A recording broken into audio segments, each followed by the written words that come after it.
Good morning po sa bawat sa. Maganda ba umaga?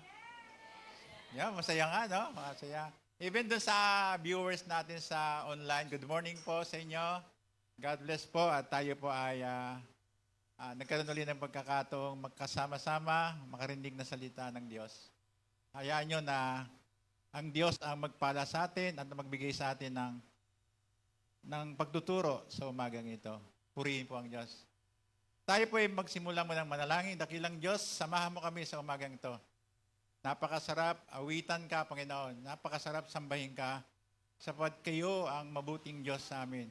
Kayo ang aming Diyos na nagbigay sa amin ng kaligtasan, ng pagpapatawad sa aming kasalanan. Purihin ka, O Diyos. Lord, mabigyan mo kami ng magandang puso, ng pakikinig sa iyong salita sa umagang ito. Pagpalain niyo po kami sa pangalan ni Jesus. Sige po, uwi na po ako. Actually, inurasan ko po yung sarili ko. Sinet ko po yung alarm clock ko ng alas 10. Ibig sabihin, isang oras. Alas 9 na ngayon, no? So, pag ako po sumobra sa alas 10, mawawala na lang po ako dito. Joke po, joke. Okay. Ang title po ng aking message ngayon, ganda. Kitang-kita. Magagawa ng Diyos. In English, God is able. Yan. Narinig na po ba yung God is able? Amen. So, basahin po natin dun sa Efeso 3:14 to 21. Meron ba? Wala. Alam ko meron yun. Haba, no?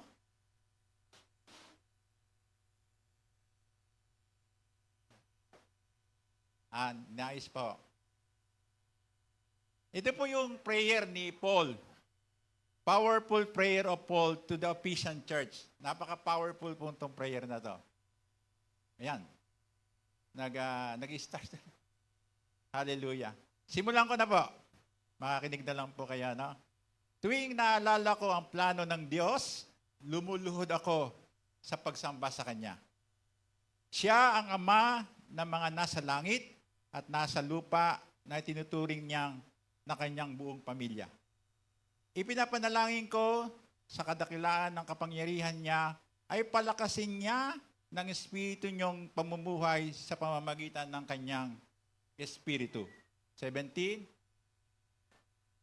Para manahan si Kristo sa mga puso niyo dahil sa inyong pananampalataya. Ipinapanalangin ko rin na maging matibay kayo at matatag sa pag-ibig ng Diyos. Para maunawaan ninyo at ng iba pang mga pinabanal kung gaano kalawak at kahaba at kataas at kalalim ang pag-ibig ni Kristo sa atin. Maranasan ninyo sana ito kahit hindi ito lubusang maunawaan para maging ganap sa inyo ang katangian ng Diyos.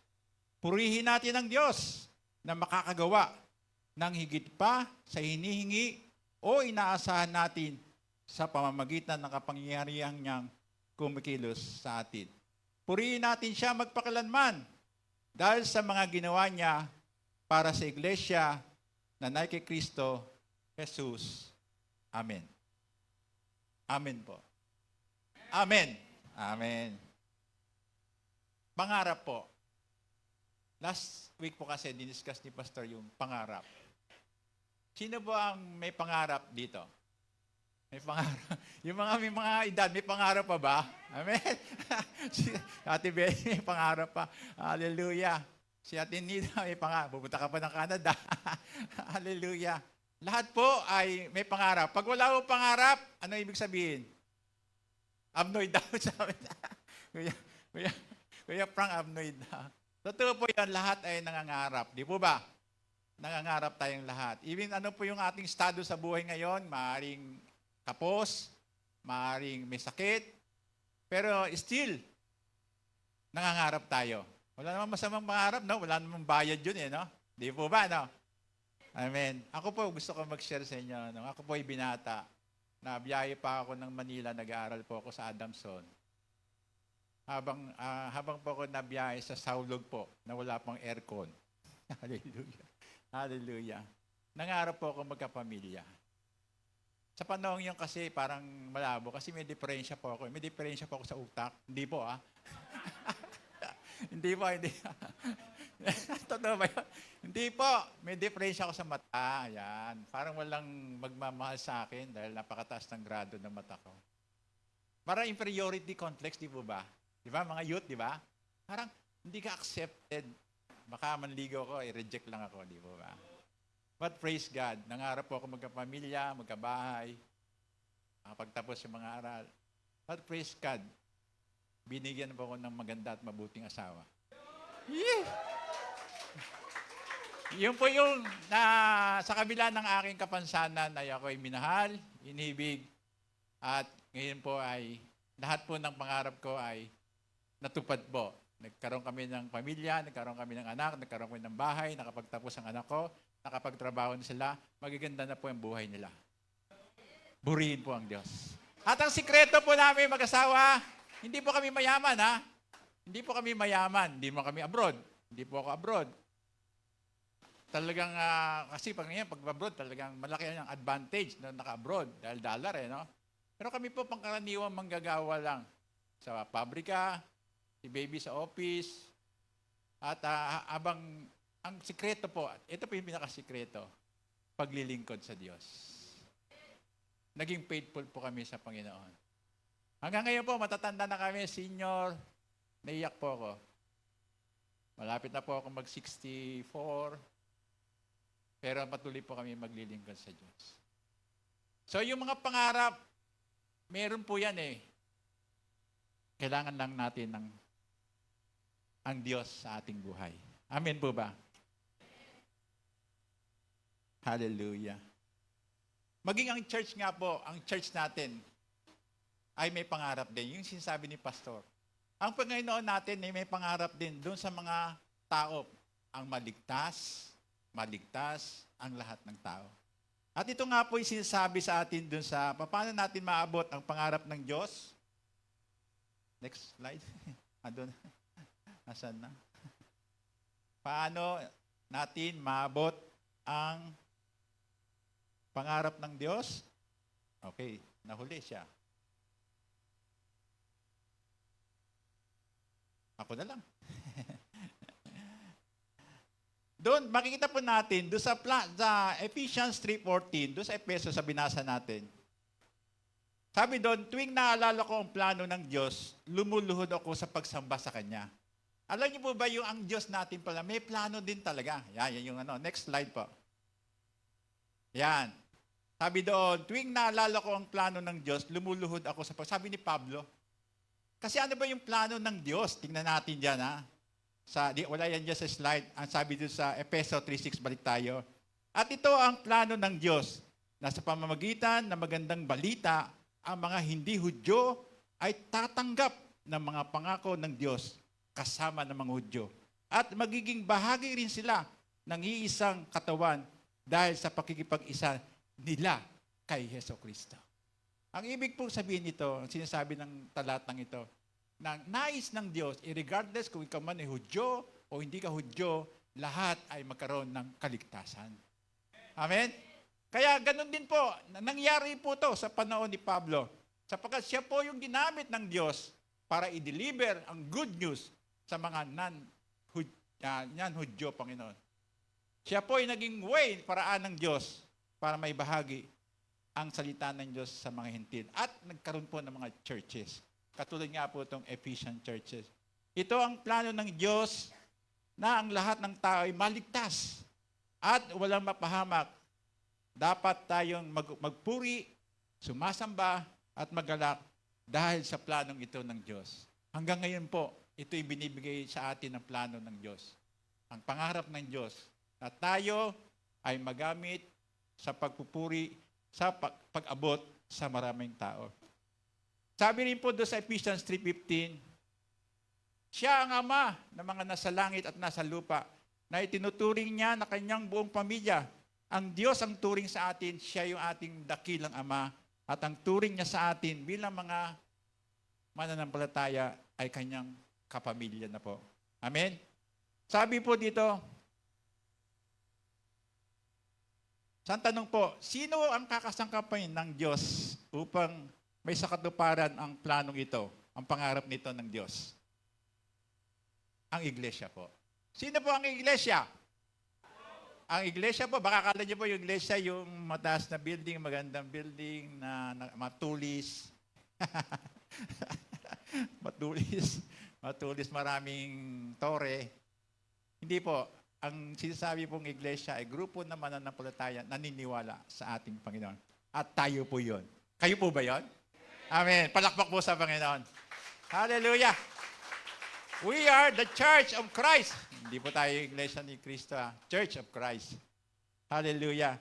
At ang church nito, tayo, ay gagamiting instrumento ng Diyos sa pagpabago ng ating kapaligiran. Amen po ba?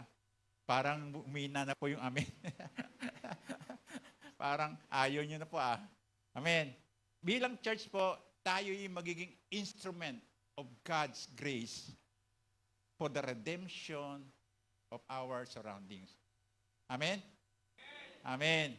At ang church, ding ito, ang magiging ilaw at asin ng buong mundo para sa kanyang kaluwalhatian.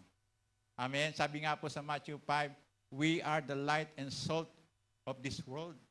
Kaya dapat tayo makita sa ating pagiging Kristiyano, pagiging mabuting Kristiyano na sumasamba sa Diyos, na may tunay na pagbabago sapagkat ang tao ay nakatingin sa ato. Tayo ay magiging ilaw nila para makarating sila sa tunay na liwanag.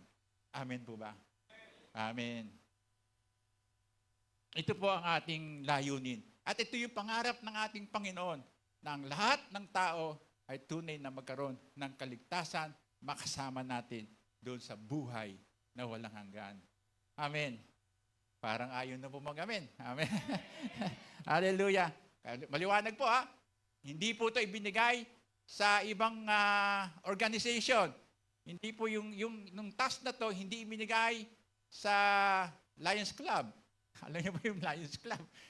Hindi ibinigay sa ibang organization, kundi ito ay ibinigay sa Church of Jesus Christ. At tayo po yon.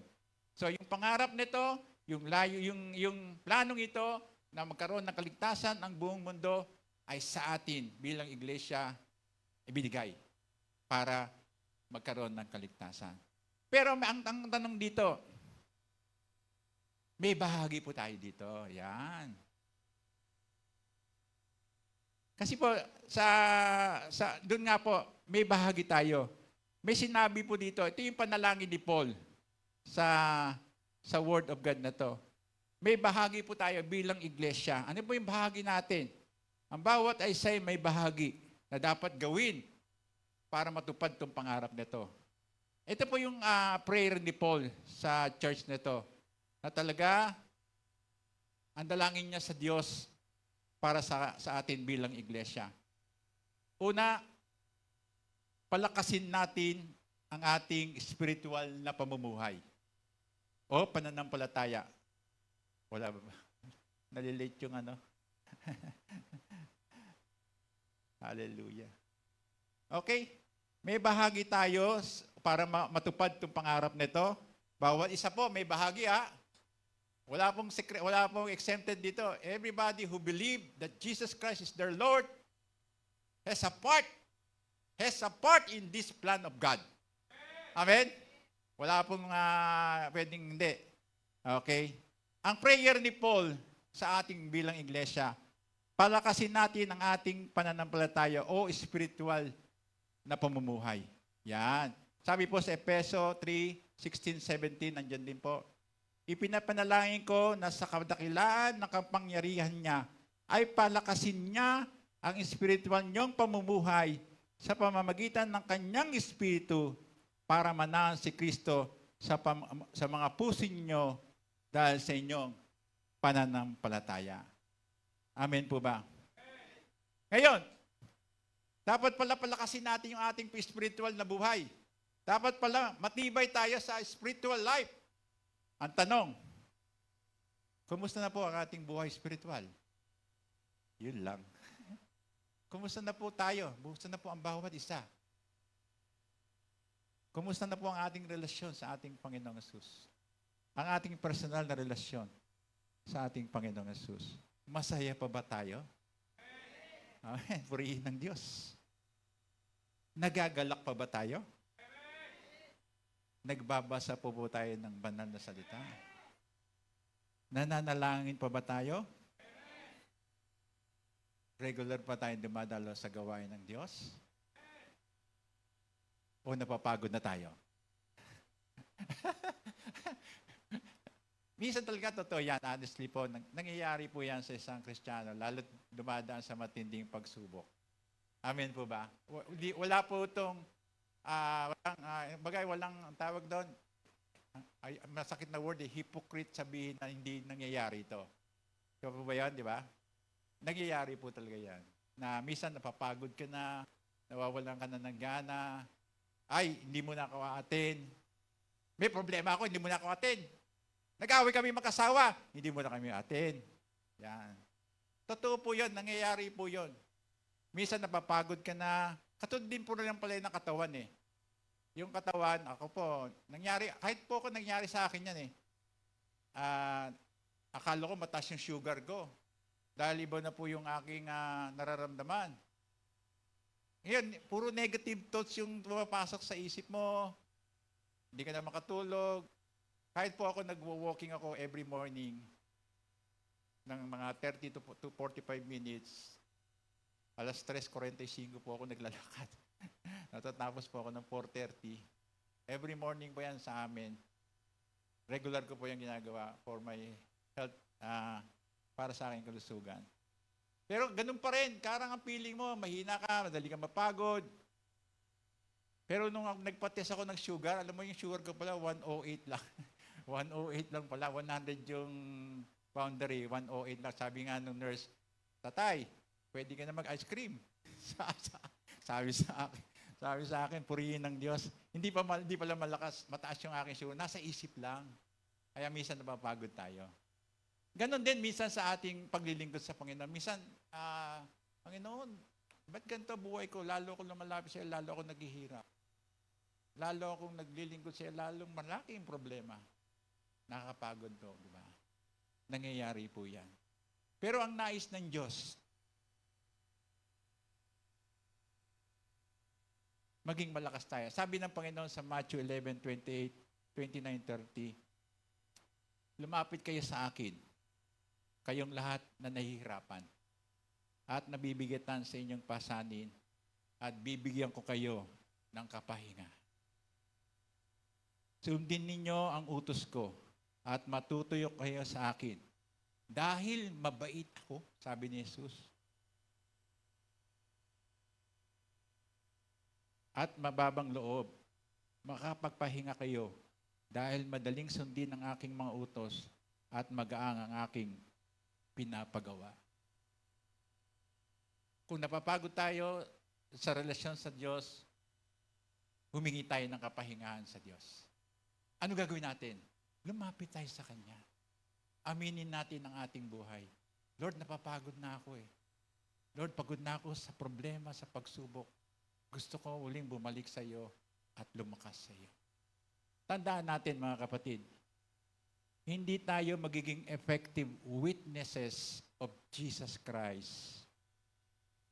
At hindi natin matatamo yung pangarap ng Diyos para sa iglesyang ito kung mahina ang ating buhay spiritual. Amen po ba? Kasi paano tayo makakapag-share kung sa iyo ay nakikita, bakit ang lungkot mo?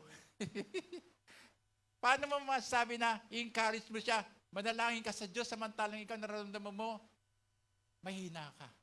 Di po ba? We cannot share the gospel of God. We cannot preach the gospel of God unless we are strong in the Lord. Kailangan malakas tayo, malakas yung spiritual life natin, connected with God. Unless na hindi mangyari yan, we will not be witnesses of Jesus Christ.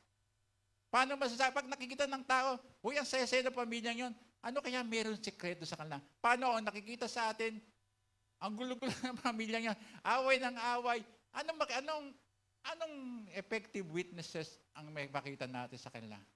Unless we have a strong spirit with God, magiging effective mag-witnesses natin sa Lord. Amen po ba? Kaya para maging epektibo tayong patotoo, encourager sa ibang tao, palakasin natin ang ating spiritual life. Paano? Ito ulit. Ito yung mga basic. Bumalik tayo sa Diyos. Humingi ng tawad at pagsikipan nating muling unahin ng Diyos. Wala. Dire-diretso na ako. Unahin ng Diyos. Sabi nga po sa Mateo 6:33, seek you first the kingdom of God, and all these things shall be added unto you. Seek first the kingdom of God. Yun uli. Dapat, una pa man, sa araw-araw, ang una natin babasa, ang una natin gagawin, kape. Magbasa. Hindi, ang una raw gawin pala, huminga muna na malalim. Inhale. Exhale, mga 5 beses. O, uminom ng 2 tubig. Ay, alam niyo po ba yan? 2 tubig na maligamgam. Mabuti po yan sa kidney. Ito yung mga nababasa sa Facebook. Tapos, magbasa po tayo ng salita ng Diyos. Amen? Unahin natin ang Diyos. Magbasa muna tayo una ng salita ng Diyos at manalangin. Sabi po sa 1 Thessalonians 5:17, laging manalangin, laging humingi, kumatok, hanapin ang Panginoon sa lahat ng ating pangangailangan at laging manalangin para sa mga kaluluwa. Hallelujah. Pangatlo, mamuhay na may kabanalan. 1 Peter 1:15, magkapangabanal kayo, be you holy, for I am holy. Hallelujah, Jesus. Ito yung paraan na dito dapat tayo lalakas. Sa tatlong ito, dito tayo lalakas. Pagbabasa ng salita ng Diyos, pananalangin, pamumuhay na may kabanalan, magiging maganda ang ating spiritual life. Amen?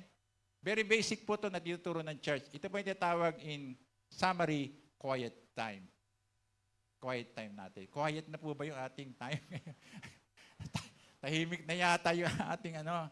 So kailangan, bilang mga Kristiyano, ito yung foundation natin eh. Foundation kasi ito eh, ng isang Kristiyano. Dapat yung pundasyon natin matibay. Kahit anumang hangin, kahit anumang bagyo, kahit anumang lindol, ang dumaan, pagsubok sa buhay, titindig tayo. Sapagkat yung pundasyon natin ay ang salita ng Diyos. Hallelujah. Palakpakan natin ang Panginoon. Hallelujah. Purihin ang Diyos. Hallelujah. Hallelujah. Hallelujah. Kaya kayo mga napapagod, kayo mga napapagal na, nahihirapan na sa buhay, maayaw na, nawawalan ng kasiyahan, kagalakan sa paglilingkod sa Panginoon, bumalik kayo sa ating Panginoon. Alam mo, mas mahirap lumayo sa Diyos eh. Totoo yan po. Totoo po yan. Totoo yan. Ano pipiliin natin? Yung malapit sa Diyos o yung malayo sa Diyos? Sabihin ko pa ngayon, the more we go far to God, mas mahirap po ang buhay. But the more we go nearer to God, mas maluwan po ang buhay. Mas mahirap po pag walang Diyos. Mas masarap po pag may Diyos. Mas masaya po pag may Diyos. Hallelujah! Hallelujah! We need God. We need Jesus. Because Jesus promised, I will never leave you nor forsake you. I am with you till the end of this world. God promised, hindi ka niya pababayaan. Kaya mag-stay tayo sa Panginoon. Palakasin natin yung ating spiritual life. Amen?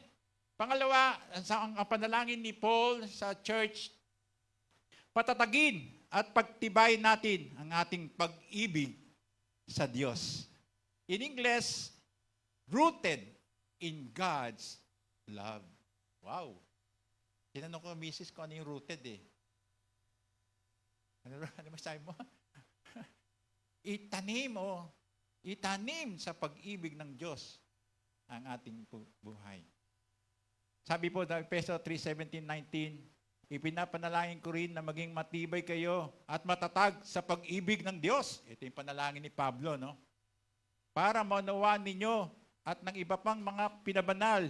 Iba pang pinabanal, ibig sabihin kapwa kapatiran. Kung gaano kalawak, kahaba, ano ba yun? Kalawak, kahaba, ano pa? Kahaba at kataas, ayun. Kalawak, kahaba, kataas. Wow, grabe, no? Kalawak, kung gaano kalawak. Kalalim. Apat yun, ha? Apat yun. Hindi ko mabasa. Ang pag-ibig ni Kristo sa atin. Mararanasan nyo sana ito kahit hindi ito lubusang manawaan para maging ganap sa inyo ang katangian ng Diyos. Hallelujah. Ang wish o ang prayer ni Paul ay maging matatag, matibay ang ating pag-ibig sa Diyos. May tanong. May tanong ulit. Bilang mag-asawa po, kumusta yung pag-ibig nyo? babae, lalaking asawa, babaeng asawa. Kumusta yung pag-ibig nyo sa bawat isa? Siya. Kumusta po?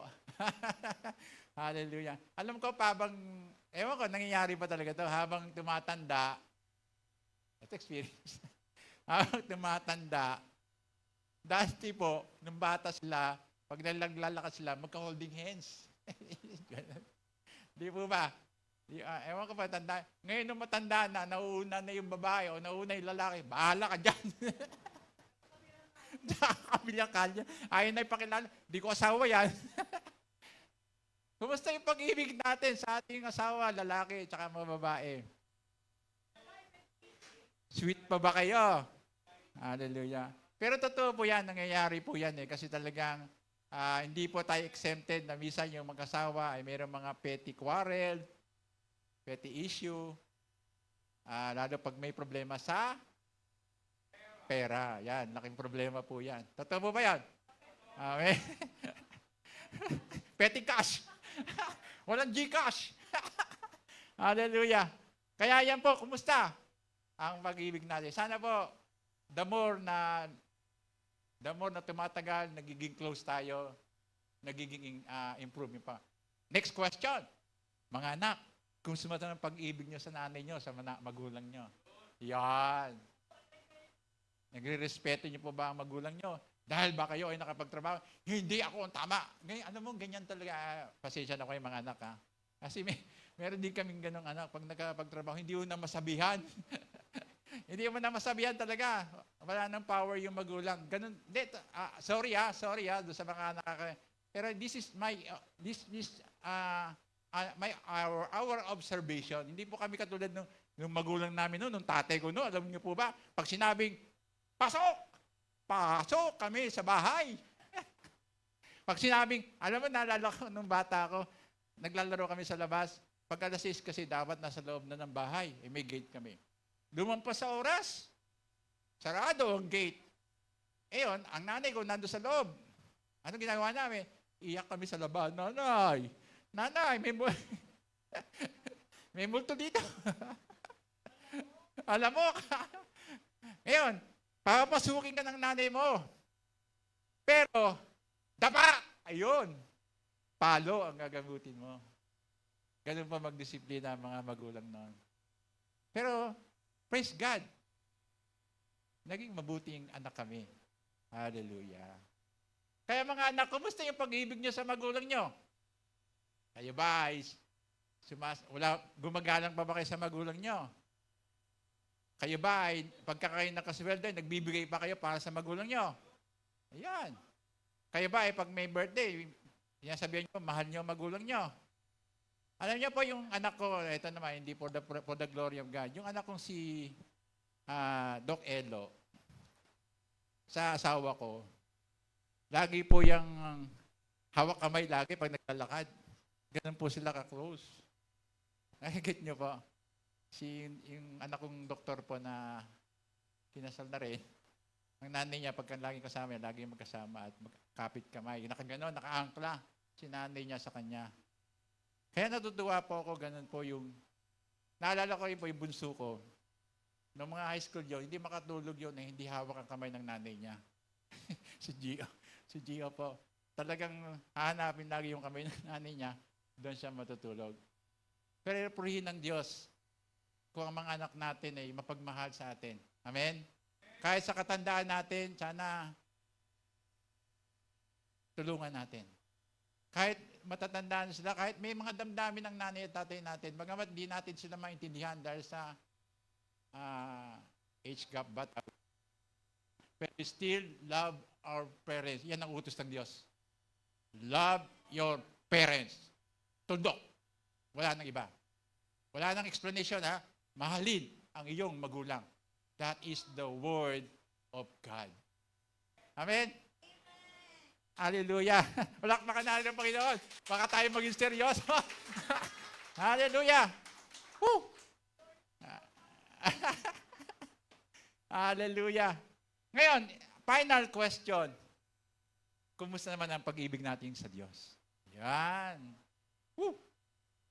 Kasi sabi dito, patatagin at patibayin natin ang pag-ibig. Kanino? Sa Diyos. Para magawa natin yung pangarap ng Diyos tungkol sa mga tao, kailangan natin patibayin, patatagin ang ating pag-ibig sa Diyos. Amen po ba? Amen. Sabi po sa Matthew 22, 37, 38, sabi nung Pariseo yata nagtanong kay Jesus Christ, Panginoon, ano po ang pinakamahalagang utos? At ang sagot ni Jesus Christ, ang una't pahalagang utos, mahalin mo ang Diyos mo ng buong puso mo, ng buong kaluluwa mo, at ng buong kalakasan mo. At ang pangalawa at mahalagang utos ay, mahalin mo ang kapwa mo gaya ng pagmamahal mo sa sarili mo. Wow, nakahabol ka. Hallelujah. Ito po yung pinaka-importanteng utos. Love the Lord with all your heart, with all your soul, with all your strength. Sabi po sa Deuteronomy 6, ito na lang, ibobold ko na lang po. Ang sino mang sumusunod sa kautosang to ay mapapabuti ang buhay.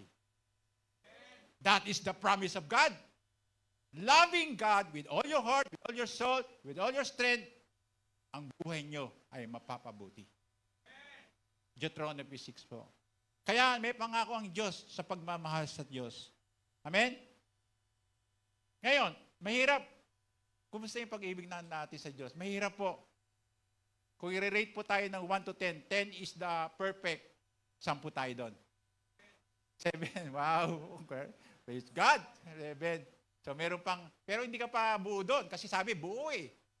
Ay sinasabing buo, yung 100%, yung 10. Okay. Pero mahirap talaga, kahit sino po mahirap po i-rate ang pag-ibig natin sa Diyos. Pero meron, para ma-evaluate po natin ang ating sarili, kung tunay na tayo nagmamahal sa Kanya, may mga bagay dapat na makita sa atin. Yan. Para makita natin, ako ba ay totoo nagmamahal sa Diyos? Ito po yon. Mga bagay na dapat nating ginagawa sa pag-ibig sa Diyos. Oops. Okay. Very good. Next. Pasok po isa. Number 1. Nagpupuri at sumasamba sa Diyos. Tayo ba ay nagpupuri at sumasamba sa Diyos? Amen! Sabi sa Efeso 5:19, sa pagtitipon nyo, umawit kayo ng mga salmo, himno at ng mga iba pang awiting spiritual. Buong puso kayong umawit at magpuri sa Panginoon. Ang tunay na nagmamahal sa Diyos ay laging sumasamba sa Diyos. Ang tunay na nagmamahal sa Diyos ay laging nagbibigay ng papuri sa Diyos. Pero kung hindi niyo ginagawa ito, isang bagay ito, hindi niyo mahal ang Diyos. Amen po ba? Kaya pagdating ng linggo, dapat excited tayo magpuri sa Diyos. Dapat nandito tayo lagi. Dapat, kasi pupurihin natin ang Diyos dito eh. Ang Diyos na nasa ating kalagitnaan, kung talagang mahal natin ang Diyos, aatin tayo ng gawain ng Diyos. At sabay-sabay tayong pupurihin, sasambahin ang Diyos na ito. Amen po ba? Pangalawa, ito po yung basihan kung talaga tayo may pag-ibig sa Diyos. Nagpapasalamat sa lahat ng bagay. Sabi po sa 1 Thessalonica 5:18, at magpasalamat kayo kahit ano ang mangyari. Dahil ito ang kalooban ng Diyos para sa inyo na mga anak kay Kristo Jesus. Magpagpasalamat po ba tayo? Lord, salamat po at tuyo lang ang pagkain ko. Lord, salamat po, sardinas lang po ang pagkain ko. Masarap naman yun, di ba? Hallelujah. Lord, salamat po, konti lang ang kita ko. Whether good or bad, magpasalamat tayo sa Diyos. Sapagkat sabi dito kahit ano man ang mangyari, magpasalamat tayo sa Diyos. Tayo ba ay mapagpasalamat sa Diyos? Kung mapagpasalamat po tayo sa Diyos, nagmamahal tayo sa Diyos.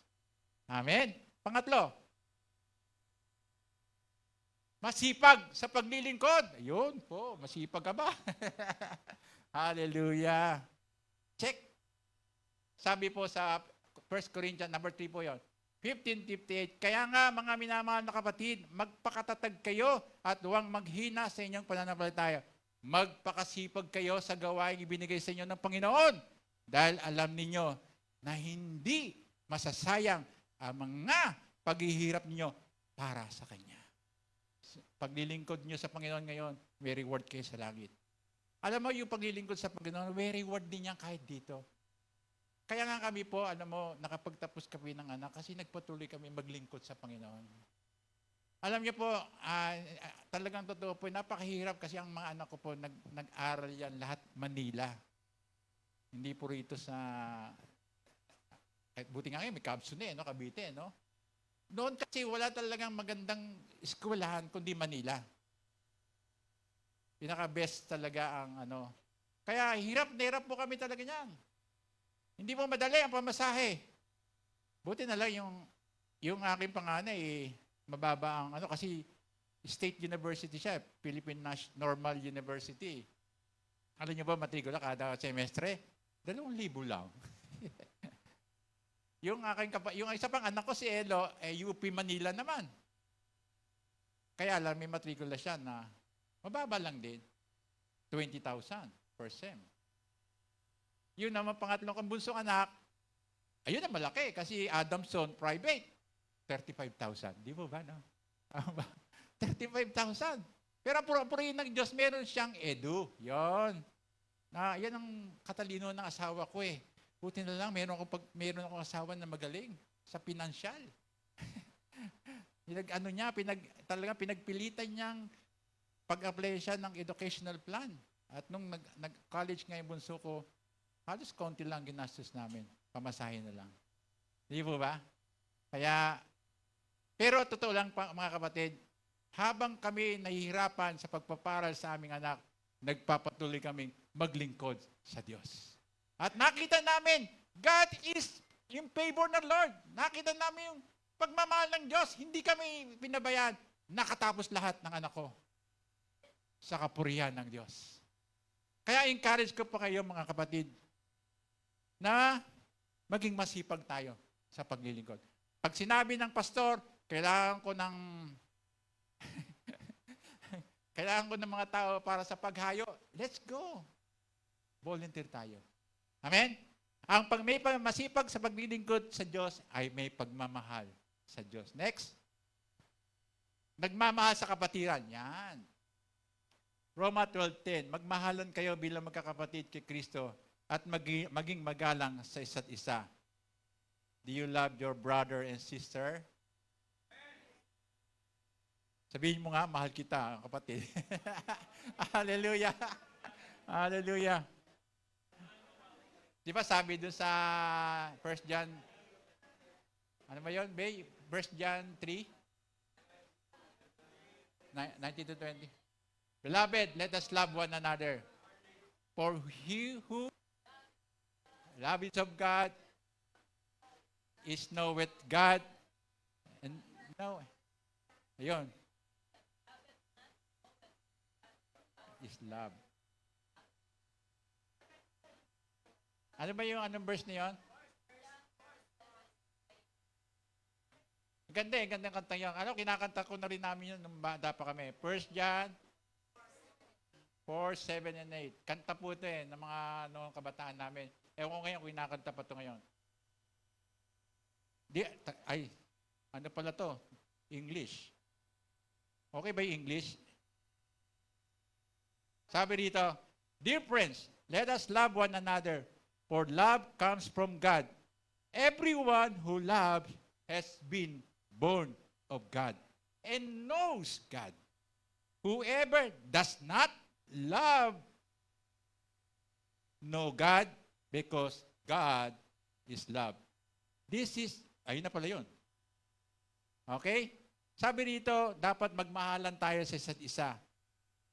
Sapagkat ang Diyos ay pag-ibig. Ang lahat na nagmamahal ay pinanganak ng Diyos at kilala ang Diyos. Nagmamahal sa Diyos. Sino mang hindi nagmamahal sa kapatid, hindi nakakakilala sa Diyos. Sapagkat ang Diyos ay pag-ibig. Pag hindi pala natin mahal ang ating kapatid, we did not know God. Ganun din po yun. Pag hindi po tayo nagmamahal sa ating kapatiran, we did not love God. Amen? So, isa sa mga palatandaan, pag inaaway mo ang kapatiran mo, nag-aaway, amen po ba? Hallelujah. We don't know God. We don't love God. Amen po ba? Mabigat po ba? Mahal po ba ang bawat isa? Amen. Next. Nagmamahal sa kapwa. Yan. Kapwa. Neighbor.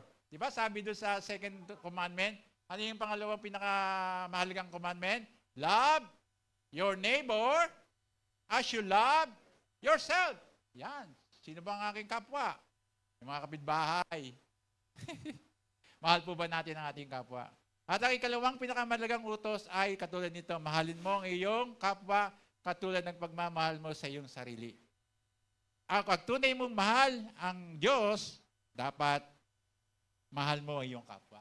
Ano ibig sabihin nito? Ganito yan, no? Yung pagmamahal sa kapwa, kasi ang love kasi action to action word. Hindi lamang sinabi, mahal kita pero hindi naman makita sa iyong kilos. Pag ikaw ay nagmamahal sa kapwa mo, ayaw mo ang kapwa mo mapahamak at mapunta sa impyerno. Amen po ba? Gusto mo siya magkaroon ng kaligtasan gaya ng meron ka. Kaya kung mahal mo siya, ipapanalangin mo siya, pupuntahan mo siya, kakausapin mo siya, sisiran mo siya ng mabuting balita. Amen po ba? Ganon ang tunay na pagmamahal. Kasi yung pagmamahal sa kapwa, ganon din yung sa Diyos Dahil ang gusto ng Diyos, maligtas nga ang lahat ng tao. At ikaw ang gagamitin nga bilang church para maligtas ang kapwa to. Dahil tayo ang church. Kaya kung ikaw ay nagmamahal sa kapwa, ayaw mo siyang mapahamak, ayaw mo siyang mapunta sa impyerno, gusto mo niya makarating sa langit, magkaroon ng buhay na walang hanggan, nagmamahal ka sa Diyos. Amen? Amen. Last na po ba? John 15:16. Hindi kayo ang pumili sa akin, kundi ako ang pumili sa inyo, para humayo kayo at mamunga ng mga bungang naman natili. Sa ganon, ano naman ang hingin niyo sa Ama, sa pangalan ko ibibigay niya sa inyo. Ang nagmamahal sa Diyos ay humahayo at namumunga. Hallelujah. Hindi po pwede tayong nakaupo lang dito. Dapat kasama tayo sa paghayo. Kung meron pong announcement, hahayo kami dito, go! Tumama po tayo. At kung kaya naman yung humayo, mag-encourage, go! Patulong na lang kayo sa mga kapatiran. Yeah. Kaya, ang sino man humahayo at namumunga ay iniibig ng Diyos at umiibig sa Diyos. Last, sumusunod sa mga utos ng Diyos. Kaya nga po, in sa command of God, humayo, dapat sumunod tayo sa utos ng Diyos. Kung mahal ninyo ako, susundin niyo ang aking mga utos. Ito ang sinabi ng Panginoon sa John 14:15. Kailangan may pagsunod. Itong pitong to, 1, 2, 3, 4, 5, 6, 7, ito lang yung ilan. Nakatunayan, tingnan natin nating sarili. Ano ba yung hindi ko nagagawa? sa 7 ito. At ano na po yung nagagawa natin, palakasin natin. At ano pa yung hindi natin nagagawa, gawin na natin. Para maging matibay, malakas ang pag-ibig natin sa Diyos. Amen? Amen. Hallelujah. Sana madaling, sabi ko nga, ang pag-ibig ay action. Hindi po ito madaling, mahal kita eh. Lord, mahal kita eh. Pero hindi makita sa iyong pagpapasalamat. Hindi makita sa iyong paglilingkod, pagmamahal sa kapatiran, pagmamahal sa kapwa. Hindi ka humahayo. Hindi ka namumunga. Hindi ka sumusunod sa nais ng Diyos. Paano masasabing, mahal kita, Panginoon? Pero kung ito ay masasabi, ginagawa mo sa buhay mo, ginagawa mo ng buong puso, ang lahat ng ito, masasabi mo, mahal kita, Panginoon. Amen? Ito yung panalangin ni Pablo. At kung ito'y gagawin natin, mapapatatag natin yung 2 bagay nito, yung katatagan, katibayan ng ating spiritual na relasyon sa Diyos, yung pagpapatibay, pagpapatatag ng ating pag-ibig sa Diyos, may pangako ang Diyos. Ang pangako ng Diyos, yung nga po sa Efeso 3:20, purihin natin ng Diyos na makakagawa ng higit pa sa hinihingi o inaasahan natin sa pamamagitan ng kapangyarihan niyang kumikilos sa atin. Matutupad yung pangarap ng Diyos. Kahit ano man yung pangarap nyo, apply po ito. Kahit ano man yung pangarap natin sa buhay nyo, sa pamilya nyo, sa anak nyo, sa church, sabi rito, ano man ang pangarap o naisin sa buhay, ang Diyos ang gagawa upang matamo natin ito ayon sa salitang ito na sinasabi niya sa atin. Ang sabi rito, magagawa ng Diyos ng higit pa sa hinihingi nyo o inaasahan nyo ang lahat ng bagay. Kung makikitaan tayo ng 2 bagay na yon, meron tayong spiritual healthy yung ating spiritual. Pangalawa, may pagmamahal tayo sa Diyos, aasa tayo. Natutulungan tayo ng Diyos. Kayang gawin ng Diyos na maabot lahat ng ating pangarap. Amen po ba? Purihin po ang Diyos. Palakpakan natin ang Panginoon. Hallelujah! Hallelujah! Hallelujah! Tandaan niyo po itong salitang ito. Tandaan niyo itong verse na ito. Sa English po ito, maganda po ito sa English eh. Now to Him is able to do immeasurably more than all we ask or imagine according to His power that is worked within God. Amen? Verse 21 po, purihin natin siya. Darating po ang araw na matamo na natin yung pangarap natin, na natupad na natin yung pinapangarap ng Diyos sa iglesyang to, matamo natin to, pupurihin natin siya magpakilanman dahil sa mga gagawin niya para sa ating iglesia, Gia Noveleta, na kay Kristo Jesus. Amen. May pagtatagumpay po. Sa Diyos, kaya niyang magawa ang lahat ng bagay. Pero kailangan tayo may gagawin din. Magpupuri, magsasaya tayo dahil sa tagumpay na ibibigay sa atin ng ating Diyos na maabot ang pangarap para sa ating church, Gia Noveleta. Amen po ba? Magpupuri tayo. Application po. Magagawa ng Diyos na pagtagumpayin tayo kung sabi-sabi nga po tayo. Sige po. 1, 2, 3. 1, 2, 3.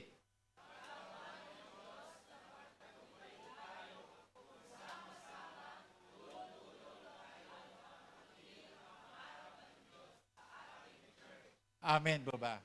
Amen. Hallelujah. Hindi pa nagre-ring yung aking ang aga pa. To God be the glory po. Hallelujah. Amen? Magagawa ng Diyos. Hindi natin kaya. Pero ang Diyos kayang gawin. Pero meron tayo dapat part. Yun nga po yung 2 bagay. Strong spiritual life. Strong love to God. Dapat palakasin natin yun. Sapagkat kung malakas po yun, wala pong imposible sa Diyos. Kaya na gawin niya. Kaya bilang church, tayo po yung magiging instrument of the redemption of God.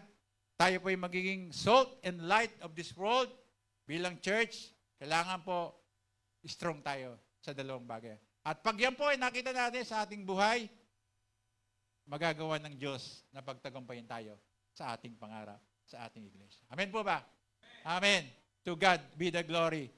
Last po,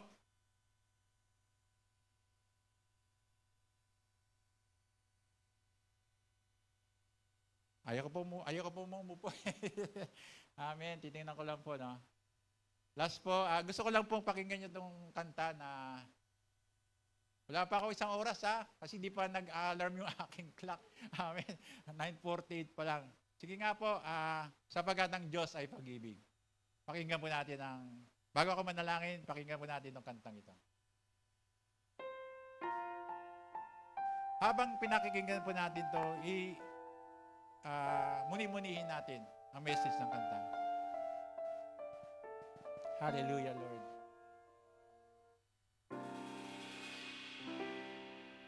Pag-ibig ang siyang pumukaw sa ating puso, Amen, Lord. kaluluwa, at siyang nagdulot sa ating buhay, liwanag sa dilim at pag-asa. Pag-ibig ang siyang buklod natin, di mapapawi kailan pa man sa puso't diwa. Tayo'y isa lamang kahit na tayo'y magkawalay. Pagkat ang Diyos natin, Diyos ng pag-ibig, magmahalan tayo't magtulungan.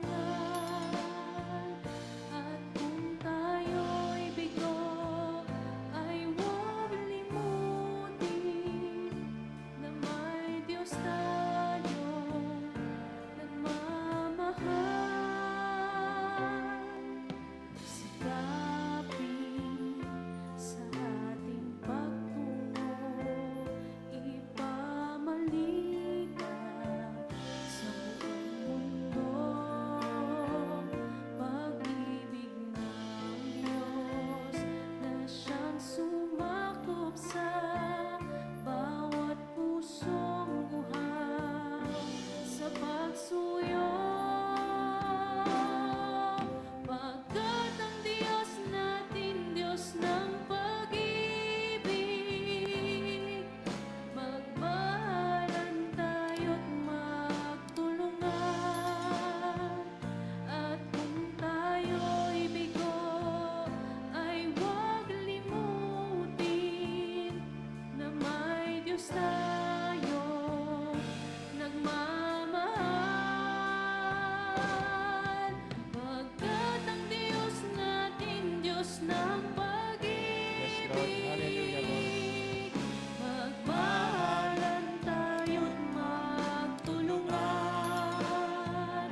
At kung tayo'y bigo, ay huwag limutin na may Diyos tayong nagmamahal. Thank you, Lord. Pagkat ang Diyos natin, Diyos ng Tunay ang Diyos ay pag-ibig, Diyos ng pag-ibig. magmahalan Kaya magmahalan tayo at magtulungan. magtulungan. Amen, Lord. At kung tayo'y bigo, Hallelujah, Lord. ay huwag limutin na may Diyos tayong nagmamahal. Dakilang Diyos, salamat po sa umagang ito. Salamat po, Diyos, dahil ikaw ang aming Diyos na puno ng pag-ibig. Hindi po kami karapat, dapat mahalin, O Diyos. Kami po ay makasalanan sa inyo, O God. Pero binahal mo kami, O God.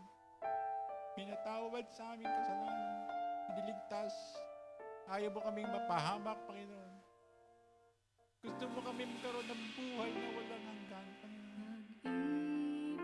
Panginoon Jesus, Ang siyang sana mag-respond kami sa pag-ibig mo. sa ating puso. Tanggapin namin yung pag-ibig mo, O God. Kaluluwa.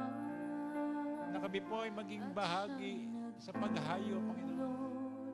Ipagsabi namin ang pag-ibig na ito. Ipamalitan namin ang dakilang pag-ibig na ito sa ibang tao. Upang sila man ay hindi mapahamak.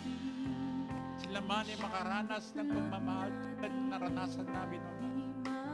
Sila man, Panginoon, ay makaranas ng pagpapala na katulad na pinagpala mo kami, O God. Sa puso. Hallelujah. Hallelujah, Lord. Hallelujah, Lord. Kahit na Sambahin ka, Panginoon. Salamat, Panginoon. Salamat, Panginoon. Pagkat ang Ikaw Diyos ang may natin, pag-ibig sa Diyos amin. ng pag-ibig. Ikaw ang may pagmamahal sa amin. Magmahalan Salamat, tayo't matulungan. Lord, nawa sa umagang ito. Tayo'y bigo. Kung ano man ang aming estado ng pagmamahal sa iyo, God. Kung kami man ay nagkukulang sa iyo, God. O kaya nanlalamig na ang pag-ibig namin sa iyo, God. Bumabalik kami sa iyo. Gusto ulit namin i-renew yung vow namin sa iyo, God. Namamahalin ka namin uli, Panginoon. Maglilingkod kami sa iyo, God. Magpuri kami sa iyo, God. Sapagkat gusto namin pagdating ng araw, makasama ka. Mahalin at sabihin, I love you, Lord. I love you. Salamat po. Lord, pagpalaan niyo po ang aming kapatid na nakinig. Grow in love. Grow in love, Lord. Palaki po ang aming pag-ibig. Hallelujah. Salamat po sa umaga. Sa iyo ang lahat ng ito, God. Karangalan para sa iyo, God. Purihin ka, O Diyos. Sa pangalan ni Jesus. Amen.